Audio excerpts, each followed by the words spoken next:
Assalamu alaikum warahmatullahi wabarakatuh. Wa alaikum salam warahmatullahi wabarakatuh. Naitwa Ukhti Sabrina, sijui mwenzangu naitwa nani? Naitwa Ukhti Salha. Najisikiaje leo? Najisikia vizuri sana. Eid Mubarak. Takabbalallahu minna wa minkum. Hebu niambie kwa ufupi kuhusu leo.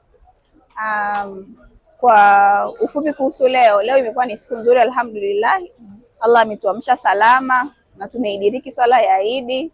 Na Waislamu wote tumeweza kushiriki kwa pamoja, sio Tanzania tu, ni duniani kote. Kwa hiyo ni furaha kwangu kuona Waislamu wote tumeweza kuungana kwa pamoja na kuswali sikukuu ya Eid inshallah. Kwa hiyo natarajia tuendelee kusherehekea siku nzima kwa kuchinja, kwa kualikana, kwa familia, marafiki. Kwa hiyo natumai itakuwa ni siku nzuri.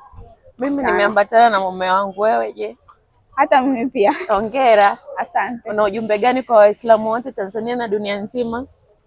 Ningewasihi waweze kushirikiana kwa ajili ya kusherehekea sikukuu ya Eid kwa kualikana kwenye familia na marafiki ili siku iweze kwenda vizuri, na pia ningewaasa hasa kwenye ibada wasiweze kusherehekea hii siku kiutofauti, hasa wazidishe ibada na furaha waweze kufurahi.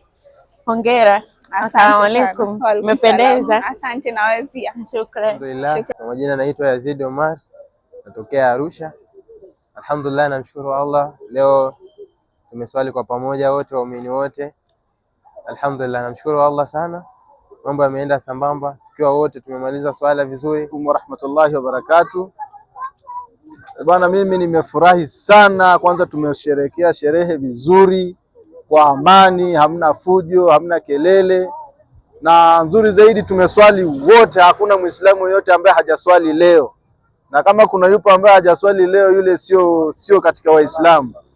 Ila kiufupi nimefurahi sana, tumejumuika vizuri, hakuna fujo, hamna kelele, na wote tuseme takabbalallahu minna wa minkum, na Mwenyezi Mungu atujalie tukutane tena kama hivi, tusherekee Eid tena kama hivi, mambo yanaenda vizuri alhamdulillah.